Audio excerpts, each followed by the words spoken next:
रात्रि क्लास चल रहा था 5/11/1966। दूसरे पेज के मध्य में बात चल रही थी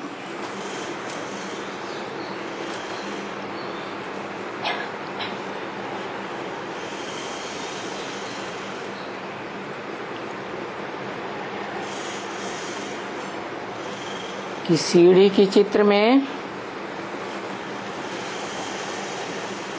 भक्ति मार्ग में ये भी बहुत क्लियर दिखलाना चाहिए कि बिगर लाइट वाले, कौन सी लाइट? पवित्रता की लाइट वाले, और वो जिनकी पूजा करते हैं वो पवित्रता की लाइट वाले।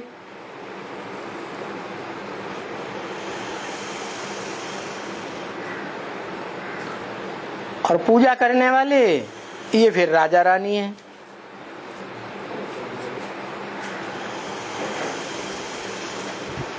वो चित्र बनाना ये लक्ष्मी नारायण का चाहिए।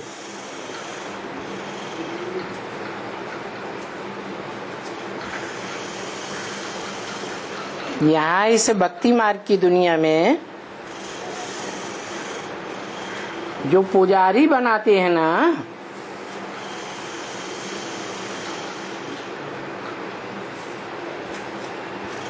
सतयुग में लक्ष्मी नारायण का राज्य है।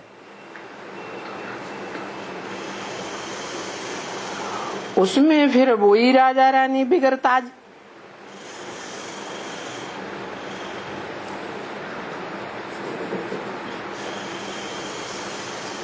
कौन सी राजा रानी? सतयुग में जो लक्ष्मी नारायण का राज्य होता है, उस लक्ष्मी नारायण के राज्य में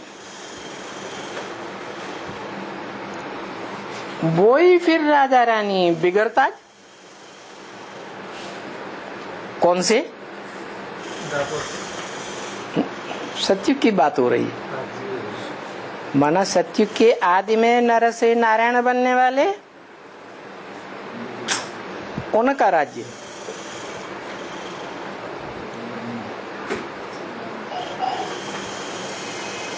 चढ़ती कला वाले, और फिर सतयुग के पहले जन्म से चढ़ती कला वाले या उतरती कला वाले? उतरती कला वाले। वो राजा रानी फिर बिगर ताजधारी द्वापर युग में।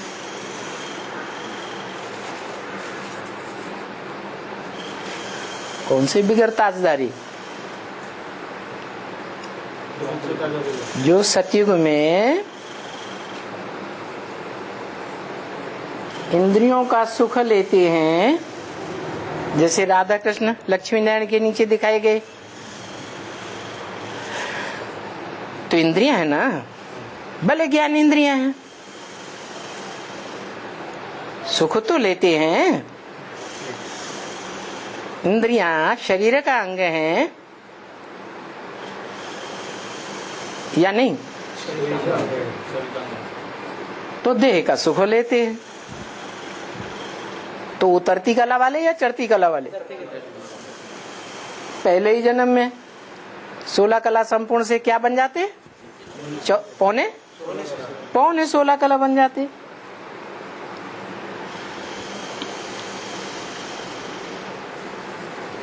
फिर वो लाइट के ताजधारी सतयुग में भी पहले जन्म में है, तो लाइट के ताजधारी अपवित्र हैं क्या?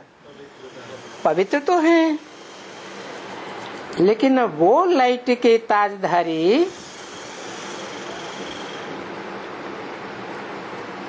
द्वापर युग में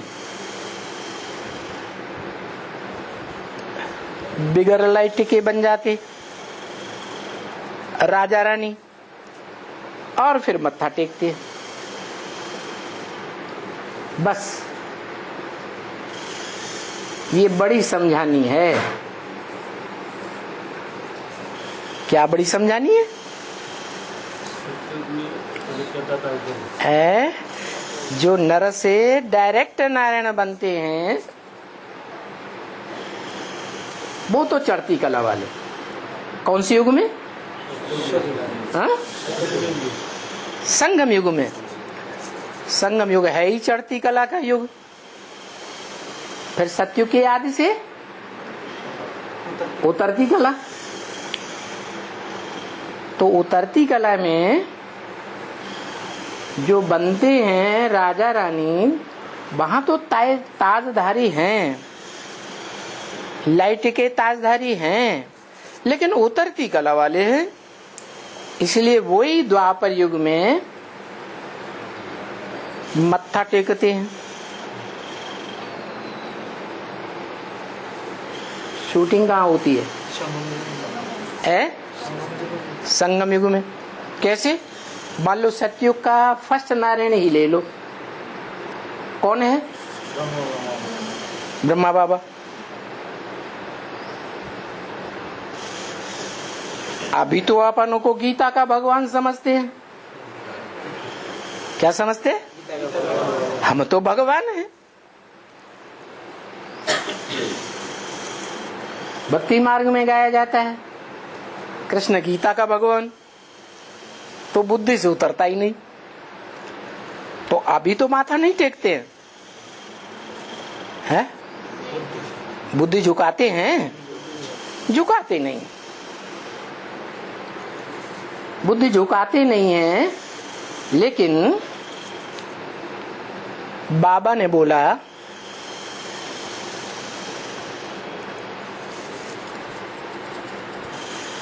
कि बैल पर शंकर सवार होता है या शंकर पर बैल सवार होता है, वो संपूर्ण स्टेज की यादगार है। बैल और शंकर दोनों के लिए यह अपूर्ण स्टेज की यादगार है। माना बैल भी संपूर्ण, जिसके ऊपर सवार है शंकर, और शंकर भी संपूर्ण। जब तक पुरुषार्थ संपूर्ण नहीं हुआ है तो बैल भी अधूरा और शंकर भी अधूरा। फिर बताया हाई जंप लगाते हैं तो बैल पर सवार हो जाते हैं। कैसे? हाई जंप लगाते हैं तो बैल पर सवार हो जाते हैं। जब सवारी हो जाती है तो बैल झुकता है शंकर के सामने या नहीं झुकता है? है? झुकता है। वो तो हुई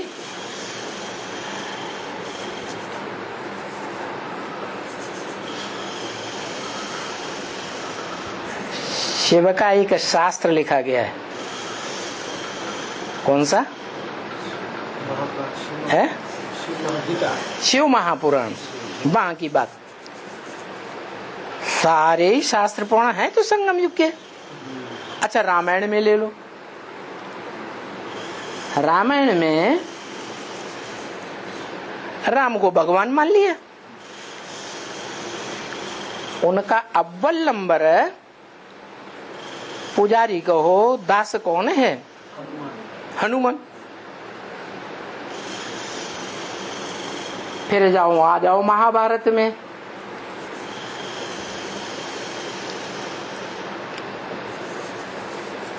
भागवत में वहां कृष्ण को भगवान मान लिया।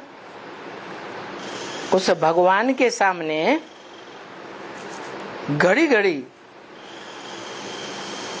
कोई भी बात में तकरार होती है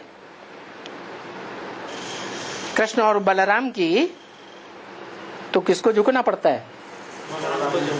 बलराम। तो वहां भी माथा टेक हो गया। संगम युग में ही हुआ ना माथा टेक। तो सतयुग में दिखाया जितने भी नारायण हैं वो सब जब पहले नंबर वाला ही माथा टेक, तो बाद वाले नारायण भी माथा टेक हो जाते। उन नारायणों की उत्तरोत्तर जितने बाद वाले हैं उनकी उतनी मान्यता नहीं है। नारायण के रूप में पूजे जाते हैं क्या हैं? उतरती कला वालों को कौन पूजेगा? कौन पूजे जाते हैं? चढ़ती कला वालों की बात है। तो ये बड़ी समझानी है, पहले समझना और फिर समझाना। फिर उसमें ही चित्र में लिखना है भक्ति मार्ग में आपे ही पूज्य। क्या? आपे ही पूज्य, आपे ही पुजारी।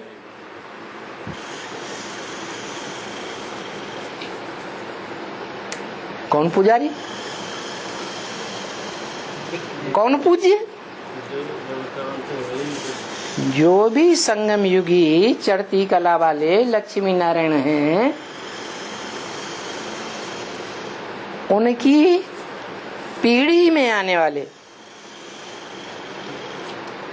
पीढ़ी हुई ना सतयुग में 8, वहां तो पूज्य थे। फिर द्वापर में आके क्या बन जाते? पुजारी बन जाते। किसके पुजारी बन जाते? झुक जाते ना,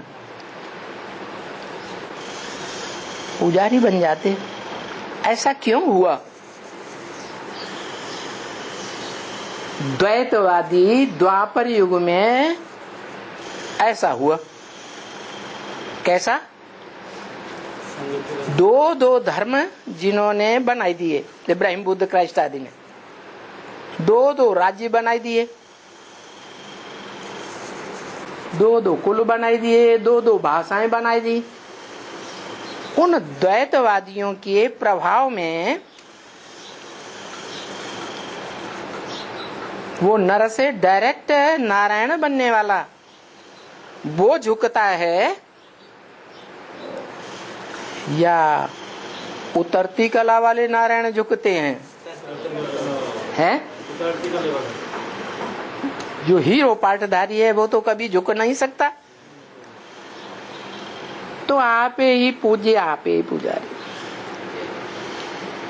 उन्हीं चित्रों में लिखना चाहिए फिर वो आप ही पूज्य, आप ही पुजारी। खुद भी जो पूज्य थे सो फिर पुजारी बन करके अपने को ही माथा टेकते हैं।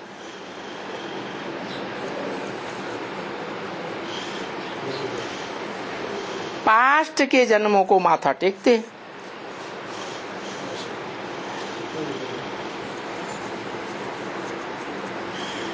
कौन से जन्मों को? सतयुग में जो जन्म पास्ट हो गए उनको माथा टेकते हैं। अब ये समझ की बात है ना, बहुत गूढ़ डीप समझने की बात है।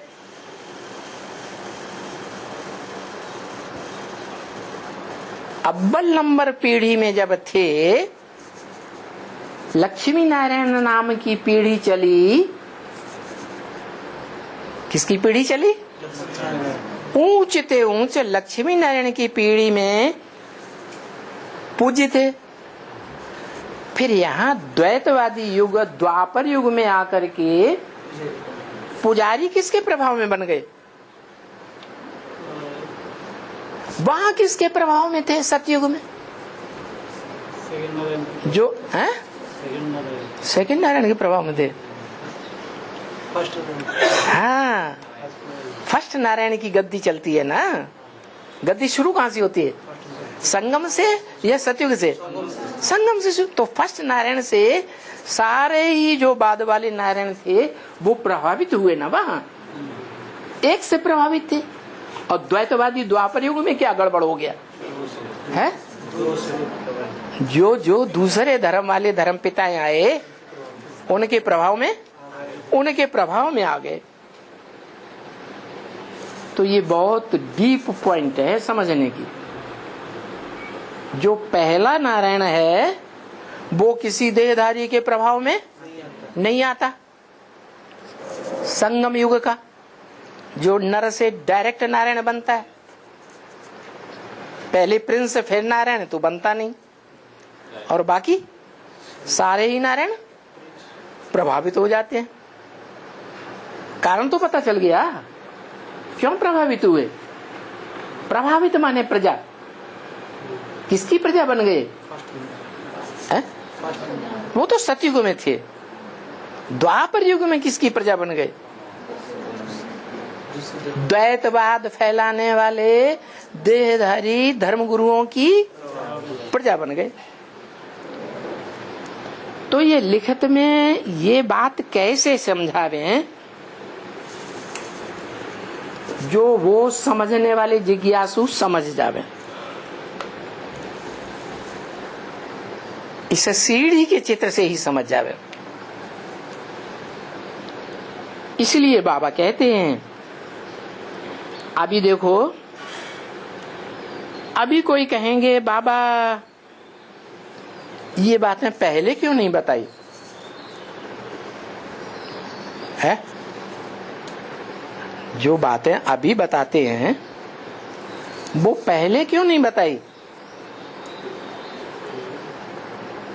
कि कौन माथा टेकने वाले बनते हैं और कौन माथा टेक नहीं बनते हैं, द्वापर युग में भी। क्या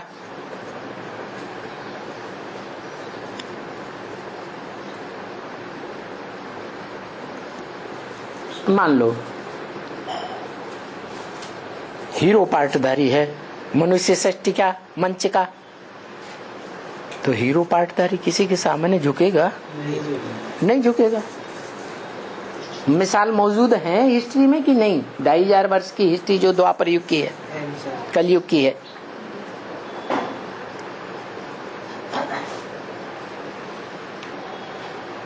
द्वापर युग में भी ऐसे सम्राट हुए है, चंद्रगुप्त और उसका गुरु का गायन है।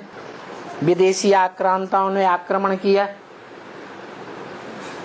ढेर सारे राजाएं झुक गए और वो नहीं झुके।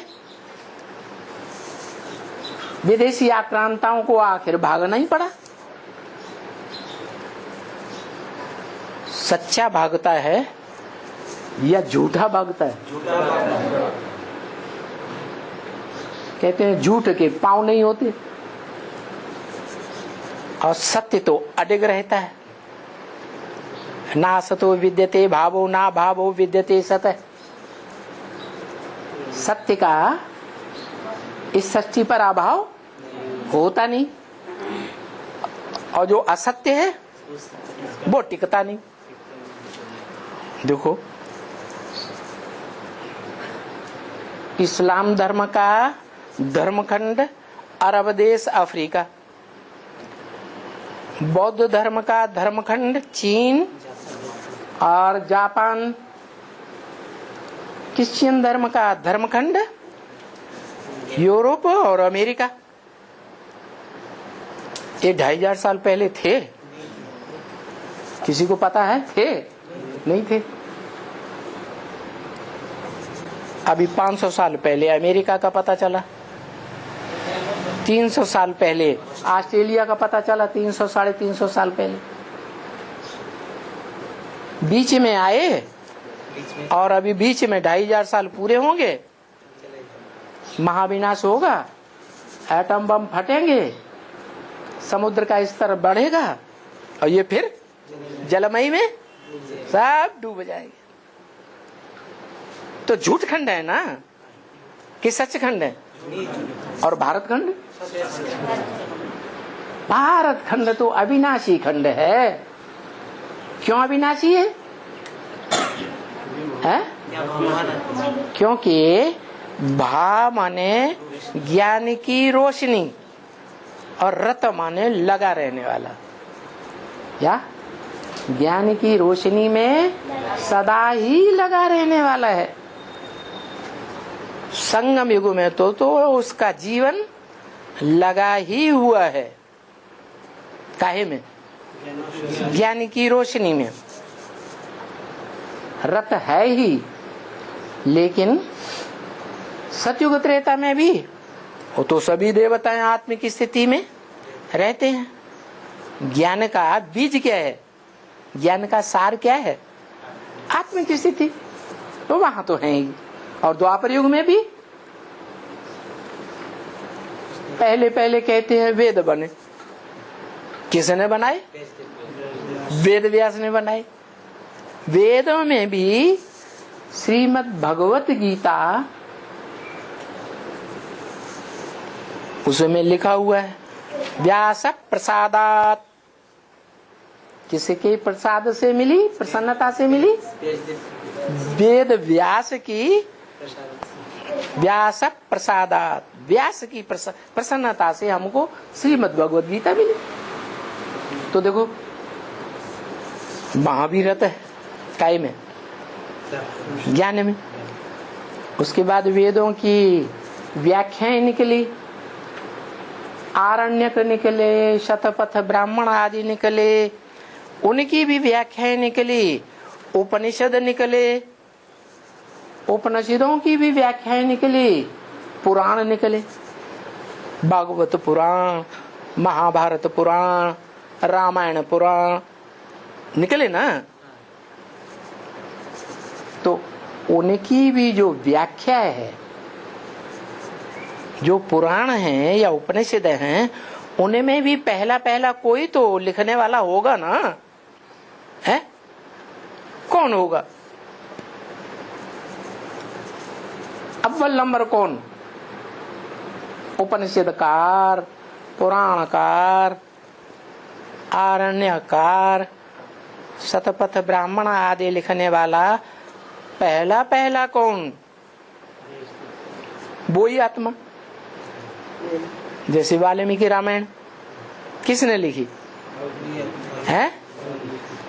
वाल्मीकि ने तो लिखी, लेकिन वो आत्मा कौन सी जो मुरली में बोला है? अपने अपने शास्त्रों में अपनी अपनी कथा कहानियां लिख दी है? तो वाल्मीकि रामायण में जो रामायण की कथा संस्कृत में लिखी गई, वो किसने लिखी है? वही राम वाली आत्मा। राम का ही उसमें बखान है, राम की ही जीवन कहानी है। लिखी किसने? वही राम वाली आत्मा ने, वाल्मीकि रूप में।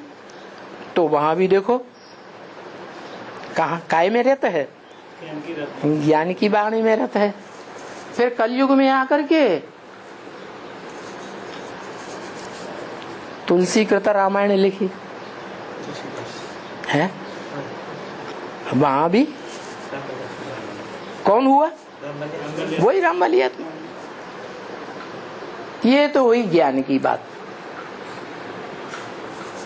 ज्ञान की बातें तो मुख से सुनी जाती हैं, सुनाई जाती हैं, कान से सुनी जाती हैं, लेकिन प्रैक्टिकल जीवन में भी तो ज्ञान होना चाहिए ना। तो प्रैक्टिकल जीवन में द्वापर युग से जो भी विदेशी धर्म पिताएं आए, उन्होंने हिंसा का व्यवहार शुरू कर दिया या अहिंसा चलती रही है?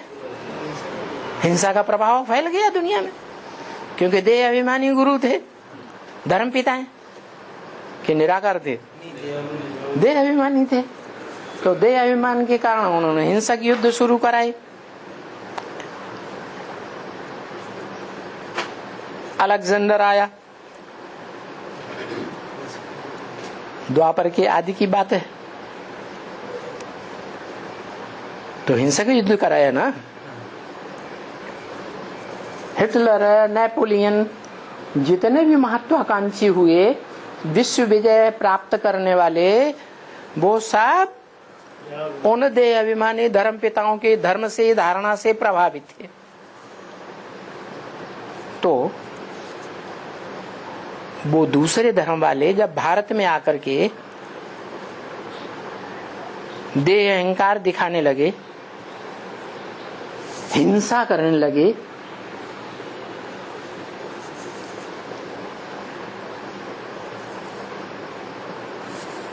तो एक बौद्ध धर्म था भारत में, है?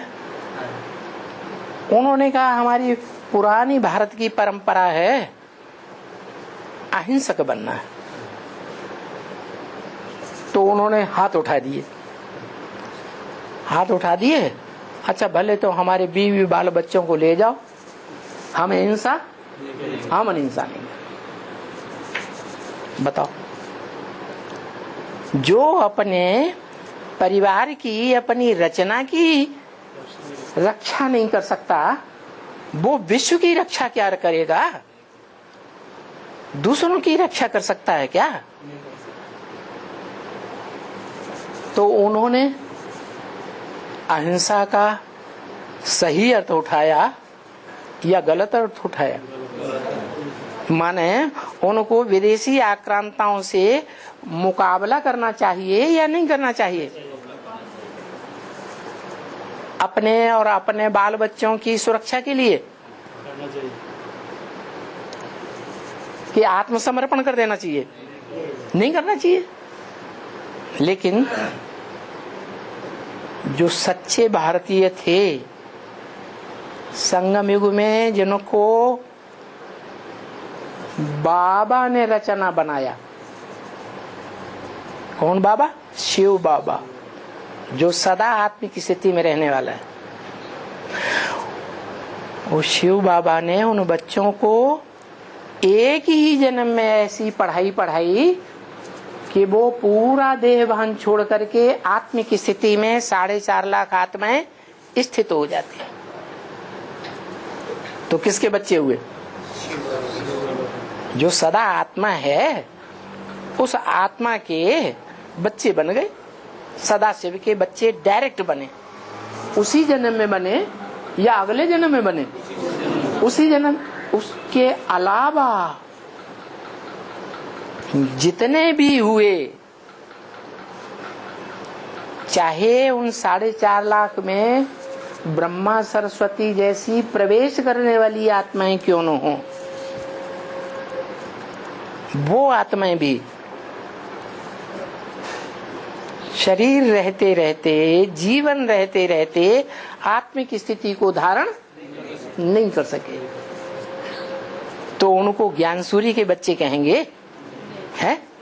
सूर्यवंशी बच्चे तो नहीं। हाँ, उनमें से कुछ गिनी चुनी आत्माएं ऐसी निकलती हैं चंद्रवंशियों में से, ज्ञान चंद्रमा के बच्चों में से, जो अपन को सूर्यवंशियों के प्रति संपूर्ण समर्पण कर देती है। जैसे लक्ष्मी और लक्ष्मी के फॉलोअर्स, क्या जो विजयमाला बनती है, तो वो आत्माएं भी ऐड हो जाती हैं सूर्यवंशियों में। तो सूर्यवंशियों की टोटल संख्या कितनी हुई है?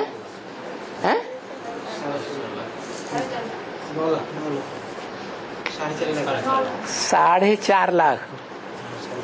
क्योंकि 16 कला संपूर्ण बनने वाले सतयुग के पहले जन्म में भी होते हैं, नहीं होते? होते हैं। तो जो 16 कला संपूर्ण तो बनते हैं, लेकिन उतरती कला वाले बनते हैं। और ये 4.5 लाख लगातार चढ़ती कला वाले। और जो चढ़ती कला वाले बनते हैं, उनका जो मुखिया है, रचयिता है, कौन?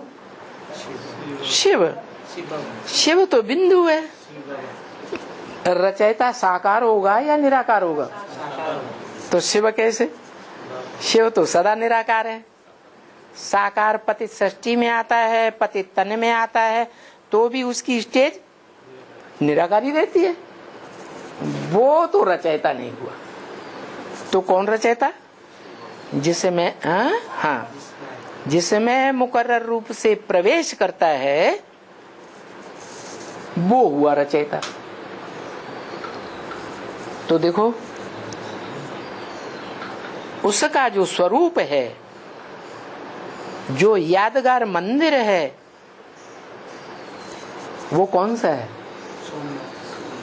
सोमनाथ मंदिर तो है, लेकिन सोमनाथ मंदिर में जो लिंग रखा हुआ था और उसमें जो हीरा जड़ा हुआ था लिंग में, वो दोनों पत्थर का लिंग और हीरा, वो दोनों किसकी यादगार हैं?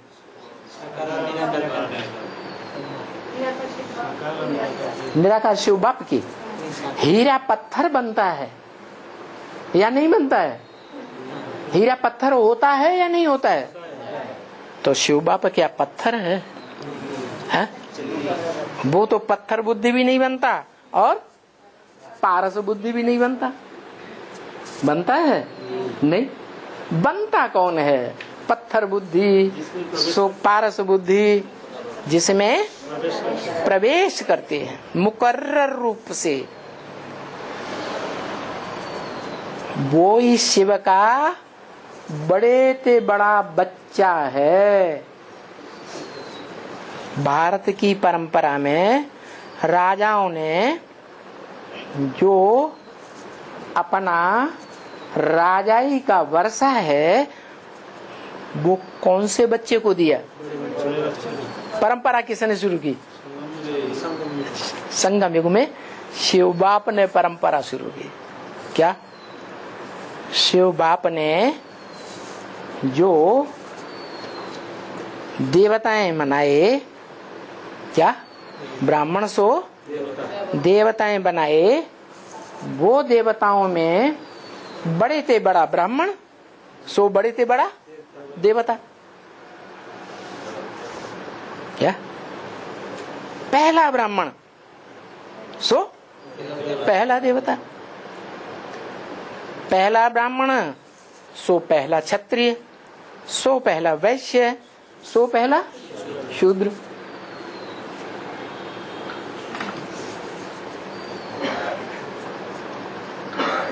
चातुर्वर्ण्यम मया षष्टम गुण कर्म स्वभाव। गुण कर्म और स्वभाव के आधार पर मैंने 4 वर्णों की रचना की है। कब? संगम युग में की। तो ब्राह्मणों में पहला ब्राह्मण चोटी का ब्राह्मण। क्या? वो कौन से देश में चोटी है जो सबसे ऊंची है? कोई देश है जिसमें पहाड़ की चोटी सबसे ऊंची है? भारत में है ना? है तो वो यादगार है। क्या? एवरेस्ट चोटी। पूर्वी सभ्यता का, जहां से सूर्य निकलता है, उस सभ्यता का सबसे ऊंची चोटी जो बाप कहते हैं, जब तुम विकारों की दंदल में पूरा डूब जाते हो, सिर्फ चोटी बचती है। क्या? तो चोटी पकड़ के मैं खींच लेता हूं। तो कौन हुई वो चोटी? जिस चोटी में जब गांठ लगाते हैं तो किसका चित्र बन जाता है? शिवलिंग बन जाता है। गांठ लगाते हैं ना चोटी में, तो गोल गोल शिवलिंग बनता है ना। तो वो चोटी जो शिवलिंग बन जाता है, बताओ वो चोटी कौन है? जो पहला ब्राह्मण सो पहला देवता, फिर जब त्रेता युग शुरू होता है तो पहला क्षत्रिय, छात्र तेज वाला। कैसा? छात्र तेज वाला, छत्र छाया वाला। सीढ़ी के चित्र में लक्ष्मी नारायण को छत्र छाया दिखाई है? ध्यान से देखा है, हिलाई दिया है? नहीं दिखाई। और त्रेता में राम सीता को छत्र छाया दिखाई। क्यों? किसकी छत्र छाया है वो? त्रेता युग की यादगार नहीं है वो छत्र छाया। कहाँ की यादगार है? संगम युग में वो आत्माएं वो छत्र छाया में रहती हैं। किसकी छत्र छाया में है? जो ऊंचे ते ऊंचा भगवंत गाया हुआ है, ऊंचे ते ऊंचा बाप गाया हुआ है, सुप्रीम फादर गाया हुआ है, जिसका कोई बाप होता ही नहीं, उसकी छत्र छाया रहती है उसके ऊपर। क्यों रहती है? क्योंकि क्षत्रियों का काम है ब्राह्मणों की सुरक्षा करना। तो वो ब्राह्मणों की सुरक्षा करता है। जो ब्राह्मण सतयुग त्रेता में क्या बनते हैं? देवता बनते हैं। उनकी रक्षा करता है। रक्षा कैसे होती है? राम के पास क्या था जो उन्होंने अपनी सेना की सुरक्षा की? ज्ञान बाणों से सुरक्षा की। कैसे सुरक्षा करता है? ज्ञान बाणों से। तो वो बाण कौन देता है? वो ज्ञान के बाण कौन देता है? शिव बाप देता है। कब देता है? संगम में भी कब?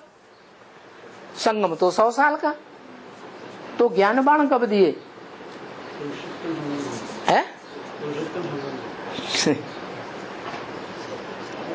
पुरुषोत्तम संगम युग में भी 76 में लक्ष्मी नारायण पुरुषोत्तम का जन्म हुआ। 66 में घोषणा की गई 10 साल पहले। सीढ़ी के चित्र में लिखा हुआ है, मुरली में बोला हुआ है। तो पुरुषोत्तम बनने वाली आत्मा प्रत्यक्षता रूपी जन्म 76 बाप की प्रत्यक्षता वर्ष में लेती है। कौन सा बाप? बेहद के बाप तो 2 हैं। तो कौन सा बाप की प्रत्यक्षता है? मनुष्य सृष्टि का बाप प्रत्यक्ष हुआ, राम वाली आत्मा। वो राम वाली आत्मा को ज्ञान बाण कब मिले? जन्म मिलते ही मिल जाते हैं क्या? है? संगम में कब? है? 86 में, 76 में, 76 में नहीं। मुरली में बोला राम फेल हो गया। क्या? राम फेल हो गया। अगर बड़ा बच्चा फेल हो जाए, बाप उसको अलग कर दे परिवार से। ऐसे होता है ना। तो दादे की प्रॉपर्टी देनी पड़ती है या नहीं देनी पड़ती है? है? तो उस बड़े बच्चे को ज्ञान बाण दे दिए। क्या दे दिया? ज्ञान बाण दे दिए, बुद्ध रूपी तर्कस दे दिया। जाओ कमाओ खाओ, तुमको इस ब्राह्मण परिवार से कुछ भी अब अगले जन्म में नहीं मिलने वाला। तो सच्ची बात है या झूठी बात है? सच्ची बात है। वो आत्मा दोबारा जन्म लेके आती है, बल ब्राह्मण बनती है, ब्रह्मा का ही ज्ञान सुनती है ना। लेकिन उस परिवार से उसको कोई सहयोग नहीं मिलता। तो कैसे पावरफुल बन जाती है? जो सच्चे ब्राह्मणों की सुरक्षा करती है। युद्ध करके। कौन सा युद्ध? ज्ञान बाणों का युद्ध करती है। वो ज्ञान बाण उसे किससे मिलते? किससे मिले? हैं? शिव बाबा से मिले। और कोई आत्मा को, कोई भी ब्राह्मण को वो ज्ञान बाण मिलते नहीं है। उस एक आत्मा के लिए गाया हुआ है, अपनी घोट तो नशा चढ़े। तुलसीदास चंदन घिसे, चंदन घोटे और तिलक देत रघुवीर। भगवान उसे विश्व की बादशाही का तिलक दे देते हैं। मुलिम बोला ना, कहाँ की बात?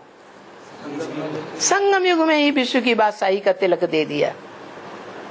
कौन सा युद्ध करता है? ज्ञान बाणों का युद्ध करता है। किसके साथ? माया रूपी रावण के 10 सिरों के साथ। क्या? माया रूपी रावण के 10 सिरों के साथ। कामी, इस्लामी जो ब्राह्मण सो देवता बनते हैं और देवता से फिर कम कला के देवता बन करके कमजोर आत्माएं वो ही द्वापर युग से कन्वर्ट इस्लाम धर्म में हो जाती है। क्रिश्चियन बनते हैं, बौद्धि बनते हैं, और धर्मों में भी कन्वर्ट होते हैं। कौन कन्वर्ट होते हैं? जो अपन को हिंदू कहलाते हैं वो कन्वर्ट होते हैं।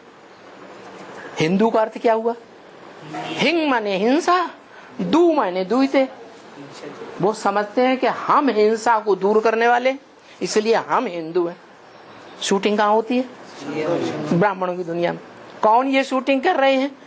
वो समझते हैं कि और तो सब एडवांस पार्टी वाले हिंसा करने वाले, काम विकार की खास हिंसा करने वाले हैं, और हम अहिंसक हैं। हम काम विकार की हिंसा नहीं करते। ऐसा कौन समझते? वो सारे ही ब्रह्मा कुमार कुमारी ऐसे ही समझते हैं कि हम हिंसा नहीं करते हैं, हम सच्चे हिंदू हैं, हम हिंसा को दूर करने वाले हैं। और दुनिया में सब, चाहे भले एडवांस पार्टी वाले हो, वो सब बढ़ाने वाले। तो वो ही हिंदू द्वापर युग से दूसरे धर्मों में कन्वर्ट होते रहते। देखने में भी आता है। जो भी भक्ति मार्ग के आडंबर हैं, रावण जलाना, दीपक जला के दीपमाला मनाना। मुरली में बोला, तुम बच्चे तो दीपक नहीं जलावेंगे क्या? तुम तो छत पे चढ़ करके दीपमाला देखेंगे भी नहीं क्या? तुम तो आत्मा का दीपक जगाते हो या मिट्टी के दीपक जलाते हो? आत्मा का दीपक जलाते हो। तो तुम क्यों छत पे चढ़ करके देखेंगे कैसी दिवाली मनाई जा रही?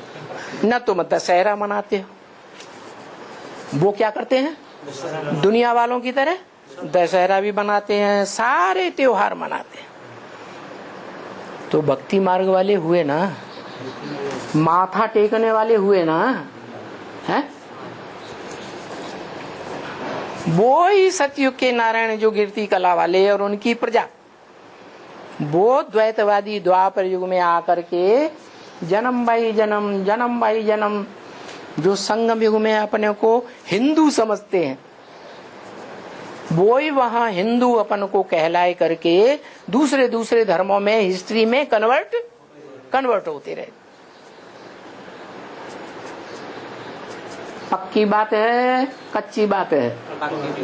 पक्की बात है। वो कौन है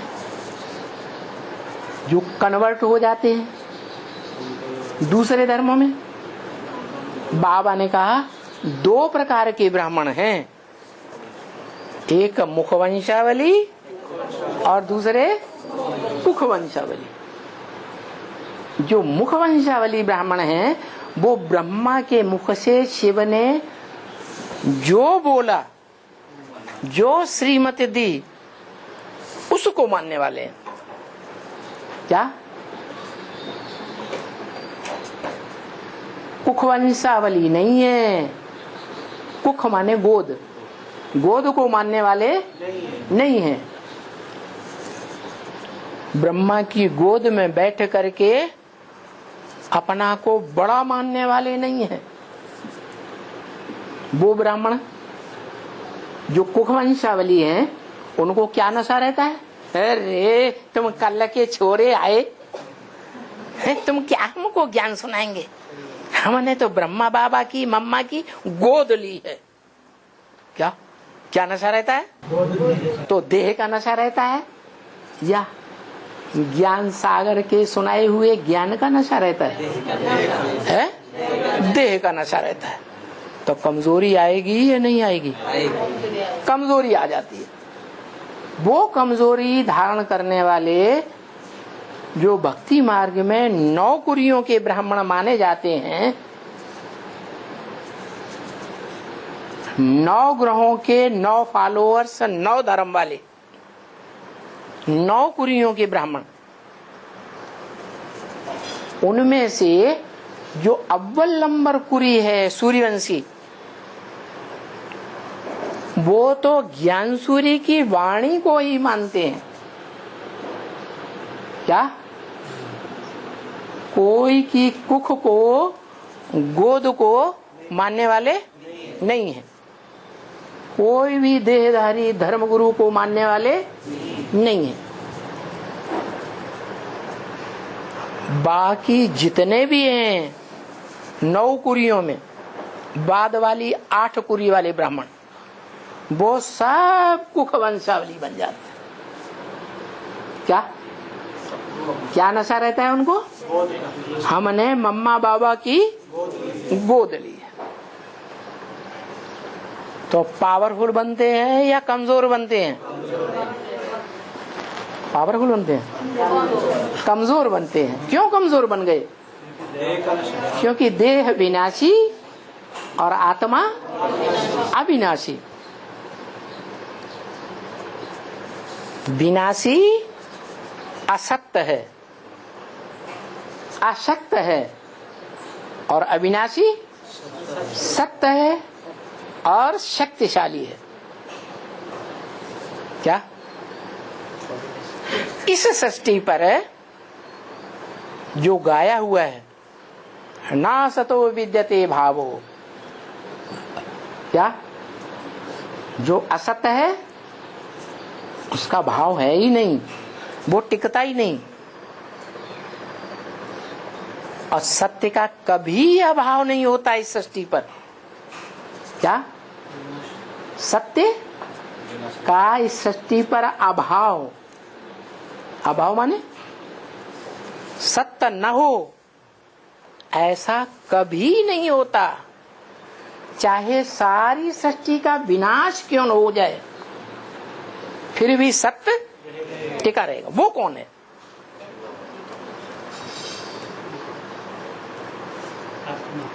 कौन सी आत्मा? परमात्मा। कौन सी परमात्मा? सत्य एक ही है, शिव। हाँ, गीता में तो बताया है। 2 प्रकार की आत्माएं हैं। क्षर, क्षरित होने वाली माने पतित बनने वाली, और अक्षर जो कभी क्षरित नहीं होती,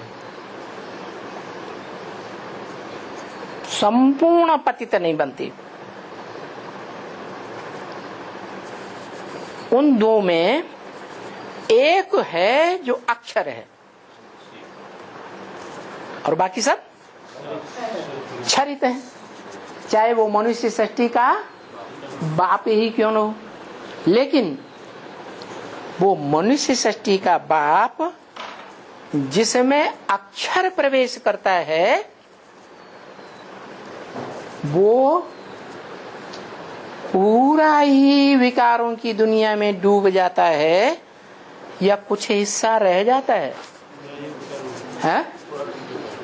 बताओ। अभी बताया था, भूल गए हैं? पूरा डूब जाता है। पूरा नहीं देखते। तो क्या रह जाता है? चोटी रहे। चोटी रह जाती है। वो है ही ब्राह्मणों की चोटी। ब्राह्मणों की भी चोटी है, देवताओं की भी चोटी है, सबसे ऊंची स्टेज वाला है। क्षत्रियों में भी सबसे ऊंची स्टेज वाला है, शूद्रों में भी सबसे ऊंची स्टेज वाला है। माने शूद्र माने भिखारी, भिखारियों में भी सबसे ऊंची स्टेज वाला। इसीलिए शिव ने ब्रह्मा की वाणी में बोला, किसके द्वारा?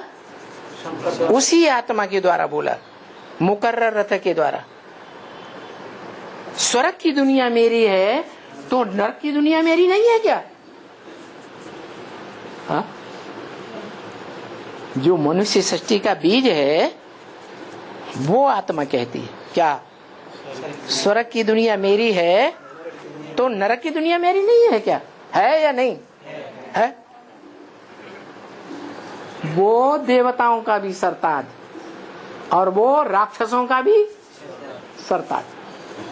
इसीलिए भक्ति मार्ग में एक ही देवता है जिसको देवताएं भी मानते हैं, झुकते हैं, और राक्षस भी झुकते हैं। विष्णु को नहीं झुकते राक्षस, क्योंकि वो पक्षपाती है देवताओं का। और ब्रह्मा को तो न राक्षस मानते हैं न देवताएं मानते हैं। ब्रह्मा की तो पूजा ही नहीं होती, ब्रह्मा के तो मंदिर ही नहीं बनते, ब्रह्मा की तो मूर्तियां भी नहीं बनती। तो देखो, वो जो सारी दुनिया में मान्यता प्राप्त है उसको सब धर्म वाले अपने अपने शास्त्रों में उसका वर्णन करते होंगे या नहीं करते होंगे? किस रूप में? महादेव। ये तो हिंदुओं की बात है, देव भारतीयों की बात है। हाँ, मुसलमान आदम कहते हैं, क्रिश्चियंस एडम कहते हैं सृष्टि के आदि पुरुष को, और जैनी लोग आदिनाथ कहते हैं। इसका मतलब दुनिया के हर धर्म वाले उस आदि पुरुष को मानते जरूर है। भारत में भी खास कहते हैं तुम आदि देव पुरुष है, पुराने पुरुष हो, पुरानी आत्मा हो, तुम हास्य विश्वस्य परम निधानम, तुम इस सारे विश्व के परम निधान हो। वेत्ता से वेदस, क्या जो जानने योग्य है उस सब के जानकार हो। वो सृष्टि का आदि पुरुष। झाड़ के चित्र में सबसे ऊपर बैठा हुआ दिखाया गया है, देखा कभी ध्यान से? हैं? सारी आत्माओं को खींच रहा है।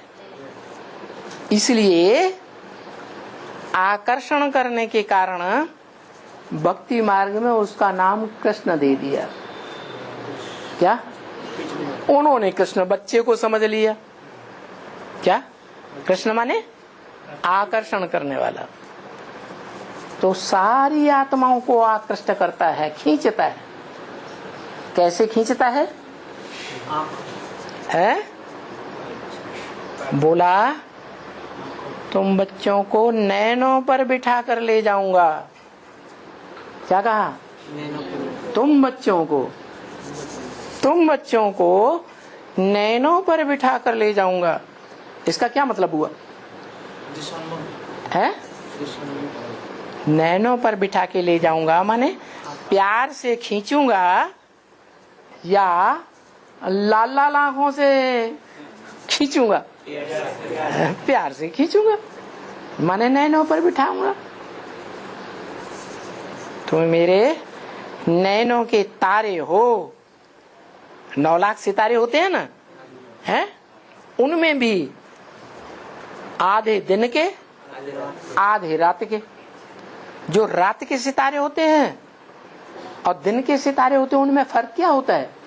सूर्य प्रकट होता है हैं? तो दिन में जो होते हैं सूर्य प्रकट में। जो दिन के सितारे हैं वो अपने प्रकाश को सूर्य के प्रकाश में मर्ज कर देते हैं, जो आज भी परंपरा चली आ रही है।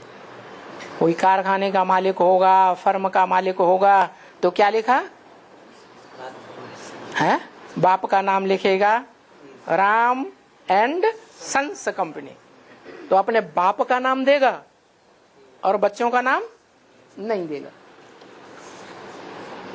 तो वो हैं सूर्यवंशी सितारे, जो अपने प्रकाश को, ज्ञान प्रकाश को किस में मर्ज कर देते हैं? सूर्य में मर्ज कर देते हैं।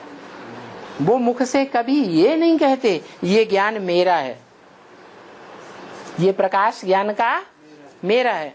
क्या कहते हैं हमेशा? है ये ज्ञान हमको शिव बाबा से मिला। और जो रात के सितारे हैं, चंद्रमा की रोशनी में मिलने वाले, वो अपनी चमक अपने आप दिखाते हैं। क्या?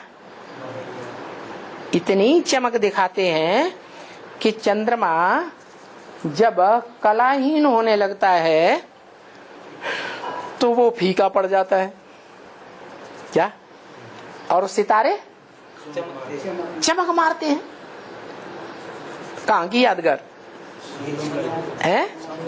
संगमयुगी वर्तमान वो ब्रह्मा कुमार कुमारियों की यादगार है, जो अपने को अम्मा कुमार कुमारी कहते हैं। बाप ज्ञान सूर्य को जानते ही नहीं, मानते ही नहीं।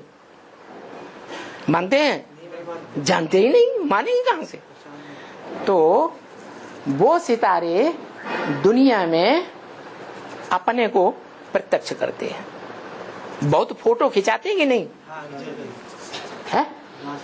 ज्ञानामृत पत्रिका से लेकर के दुनियावी पत्रिकाओं तक, टीवी में, इंटरनेट में, रेडियो में अपने को प्रत्यक्ष करती हैं। कॉन्फ्रेंस में, प्रदर्शनियों में, या भगवान बाप को पहचान कर भगवान को प्रत्यक्ष करते हैं, अपने को प्रत्यक्ष करते हैं। तो वो है रात के सितारे। क्या? ज्ञान चंद्रमा की रोशनी में पलने वाले सितारे। अभी पल रहे हैं कि नहीं? कौन है ज्ञान चंद्रमा? ब्रह्मा बाबा। किस में प्रत्यक्ष हो रहा है? वो तो सूक्ष्म शरीरधारी हो गया ना, तो किस में आ रहा है? गुलजार दादी में आकर के और पार्ट बजाते हैं, लेकिन उनको मानता कोई नहीं है। कोई ब्रह्मा कुमार कुमारी उनके प्रकाश को मानता नहीं है। अभी पिछले साल की एक वाणी आई है, व्यक्तवाणी, उसमें ब्रह्मा बाबा ने गुलजार दादी से बोला, गुलजार दादी के द्वारा बोला, दिल्ली में राजधानी स्थापन हो रही है, दिल्ली में आप सबको जाना है। क्या? दिल्ली को सबको माथा टिकाना है। तो ब्रह्मा कुमार क्या करते हैं? जो ज्ञान की रोशनी में फीका पड़ गया है ब्रह्मा, उसके मुंह को बंद कर देते हैं। गुलजार दादी को मुंह में हाथ रख देते, कहते हैं बाबा आप माउंट आबू में बैठे हुए हैं, आप दिल्ली में नहीं बैठे हुए हैं। याद दिलाते हैं। तो देखो, जैसे बैल को मुसीका लगाया जाता है ना, ऐसे वो ज्ञान चंद्रमा के ब्रह्मा के बच्चे ही ज्ञान चंद्रमा की रोशनी को रोकने की कोशिश करते हैं। तो ऐसा हो जाता है। एक दिन के सितारे और एक रात के सितारे, दोनों प्रकार के सितारे मिलकर के संख्या कितनी गिनी जाती है?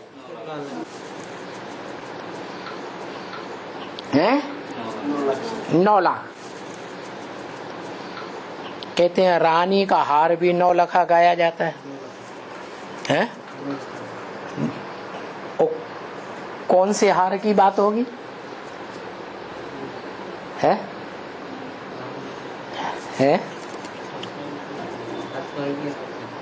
हार माने माला। वो 9 लाख आत्माएं जो हैं वो माला बनती है उनकी संगम में। 4.5 लाख हैं प्रवेश करने वाली आत्माएं और 4.5 लाख वो हैं जिनमें प्रवेश किया जाता है। इस तरह 9 लाख सितारे हैं जो संगम युगी नारी से लक्ष्मी बनने वाली आत्मा के गले का हार बनते हैं। इसलिए वो 9 लाख हार गाया जाता है। तो देखो शिव बाप कहते हैं ये जो सूर्यवंशी कहे जाते हैं 16 कला संपूर्ण, वो श्रेष्ठ आत्माएं तो हैं। उनमें भी 2 प्रकार के हैं, एक अव्वल नंबर, एक द्वयम नंबर। अव्वल नंबर इसलिए कि जीवन रहते ही उसी जीवन में पढ़ाई पढ़ते हैं और उसी जीवन में पद प्राप्त कर लेते हैं। बाकी दूसरे जो हैं 9 लाख के अलावा, चाहे वो सतयुग के अंतिम जन्म में आने वाली आत्माएं 2 करोड़ हों, चाहे त्रेता के अंत में आने वाली आत्माएं 10 करोड़ हों, और चाहे वो आत्माएं 500 करोड़ कलयुग के अंत तक आने वाली हो, वो कोई भी आत्माएं भगवान बाप से ज्ञान सूर्य से डायरेक्ट वर्षा नहीं ले पाती। किससे वर्षा लेती है? नहीं, देहधारी गुरुओं से वर्षा लेती है। जैसे षष्ठी रूपी झाड़ में जो पहला पत्ता है, कृष्ण किससे वर्षा लेता है?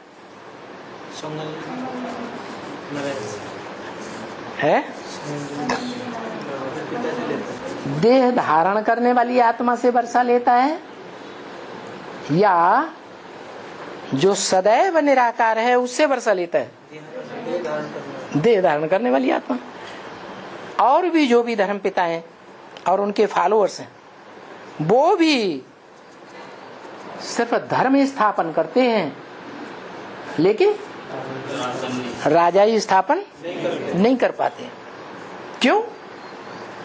क्योंकि उन्होंने संगम युग में राजाई का वर्षा देने वाले, राजाई की पढ़ाई पढ़ाने वाले बाप को पहचाना ही नहीं। इसलिए जिसने पहचाना 100%, किसने पहचाना?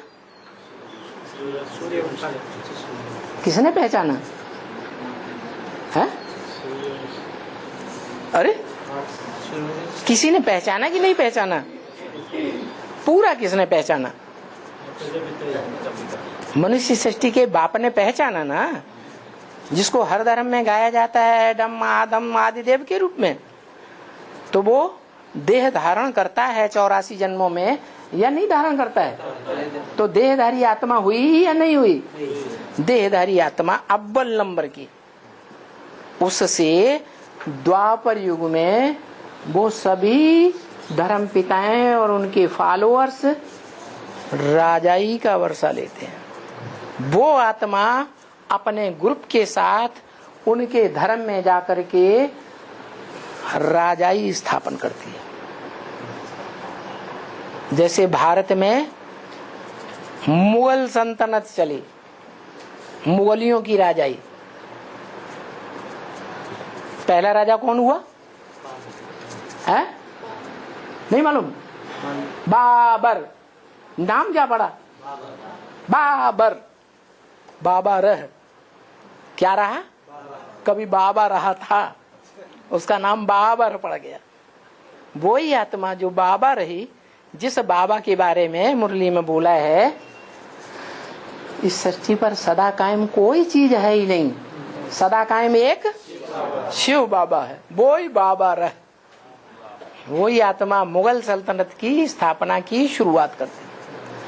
ऐसे ही सब धर्मों में जितने राजाएं हुए, उन धर्मों के धर्म पिताओं ने धर्म स्थापन तो किया, लेकिन राजाई स्थापन नहीं की, क्योंकि संगम युग में उन आत्माओं ने राजयोग सीखा ही नहीं। राजयोग सिखाने वाला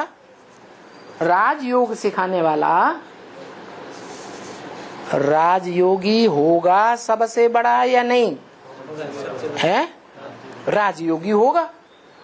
तो बताओ, शिव राजयोगी है या जिसमें प्रवेश करता है वो राजयोगी है? बड़ा योगी कौन है? शिव को तो योग लगाने की दरकार है ही नहीं। वो राजयोगी जो शिवलिंग के रूप में पूजा जाता है, सारी दुनिया में सार्वभौम पूजा होती है, सबसे जास्ती मंदिर उसके बनते हैं, मूर्तियां उसकी मिली हैं। वो शिवलिंग में उसका सात्विक रूप सोमनाथ मंदिर में दिखाया गया। उसमें उसके शरीर की यादगार जो अविनाशी शरीर है, क्या सारी दुनिया में सबकी महामृत्यु के समय मृत्यु होगी और उस शरीरधारी की मृत्यु नहीं होगी। क्या? कालों का काल, महाकाल, जिसको कोई काल खा नहीं सकता। क्या बोला मुरली में? क्या? कालों का काल, महाकाल, जिसको कोई काल खा नहीं सकता।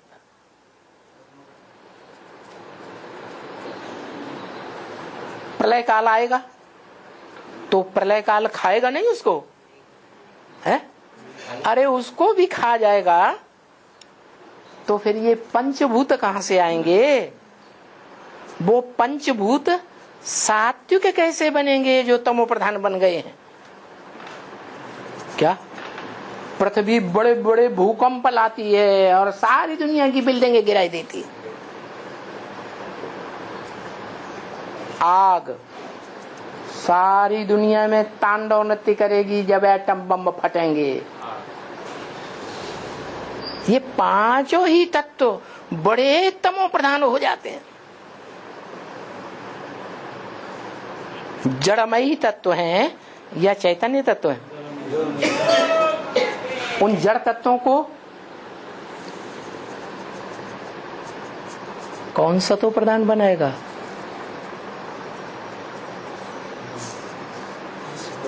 अरे जो चैतन्य आत्माएं हैं उनको तो ज्ञान दे करके समझाया जा सकता है।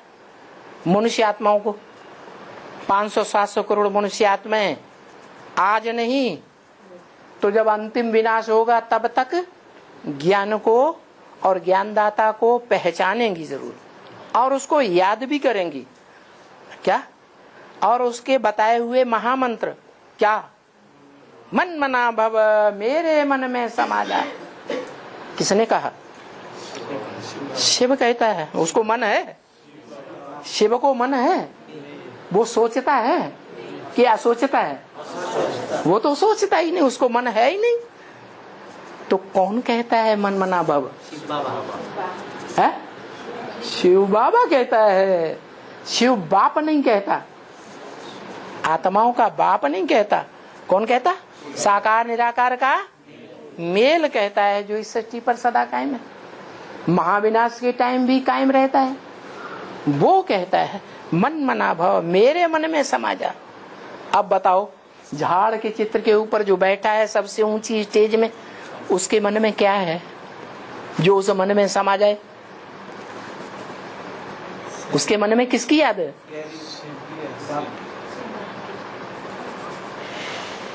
बताओ। है? शिव की याद?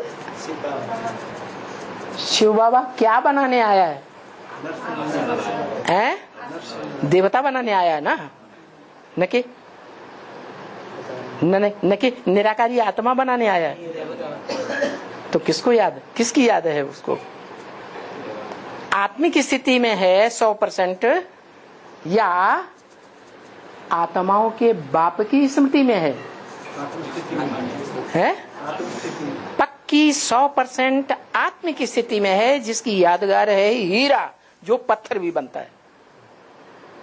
क्या सोमनाथ मंदिर का हीरा वो शिव की यादगार है या पुरुषार्थी श्रेष्ठ ते श्रेष्ठ पुरुषार्थी की यादगार है? पुरुषार्थी की यादगार है।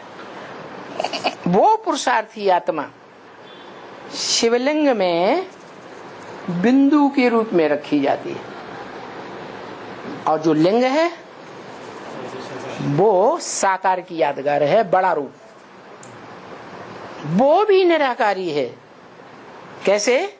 उसमें हाथ पांव नाक आंख कान नहीं दिखाई जाती, इंद्रियां दिखाई ही नहीं जाती।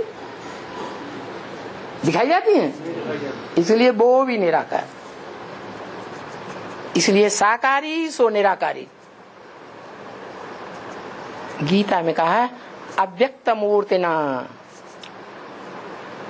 अव्यक्त माने जो आंखों से न देखा जाए, मूर्ति माने मूर्तमान, जिसे देखा जाए। तो वो मूर्ति की मूर्ति भी है और अव्यक्त भी है। उस अव्यक्त मूर्ति के द्वारा सारा संसार सृष्टि के आदि में बाहर आता है, और उसी अव्यक्त मूर्ति में महाविनाश के समय, महामृत्यु के समय सारे प्राणी और जड़ जंगम सब उसी में समा जाते हैं। उसी बीज में से सारी मनुष्य सृष्टि निकलती है और उसी बीज में समा जाती है। जैसे कोई परिवार है, परिवार में जो भी भांति हैं, बाल बच्चे हैं, पत्नी है, कहां से आए? कौन रचयिता? बाप। बाप रचयिता है। बाप ने किसको रचा? पहले पहले माँ को रचा, और माँ से बच्चे पैदा हुए। कोई कहता है ये बच्चे किसने पैदा किए? तो लोग जो नहीं जानते हैं वो कहेंगे माँ ने पैदा किए हैं। लेकिन वास्तव में क्या माँ के अंदर अपने आप पैदा हो गए? कहां से आए? किसने पैदा किए? बाप ने बीज डाला तब पैदा हुए। ऐसे ही ये सारी मनुष्य सृष्टि एक परिवार है, वसुधैव कुटुम्बकम। सारी वसुधा एक कुटुंब बनती है भगवान के आने पर। क्या? और उस कुटुंब का मूल बीज रूप बाप कौन हुआ? वो झाड़ के चित्र के ऊपर बैठा शिवलिंग है, जो नग्न रूप में दिखाया गया है, निराकार की यादगार। तो बताया कि ये बड़े ते बड़ी समझानी है। क्या सारी दुनिया किसको माथा टेकती है? एक को माथा टेकती है। जो शिवलिंग है वो किसको माथा टेकेगा? जो शिवलिंग की यादगार है, जो आत्मा, वो किसको माथा टेकेगी? माथा टेकती है? माथा टेकती है या उसके बताए हुए रास्ते पर चलती है? बताए हुए रास्ते पर चल करके उस स्मृति में स्थिर होने का पुरुषार्थ करती है। क्या करती है? इसमें माथा टेकने की बात है या ज्ञान में टिकने की बात है? ये तो ज्ञान की बात है, माथा टेकने की बात है। ओम शांति।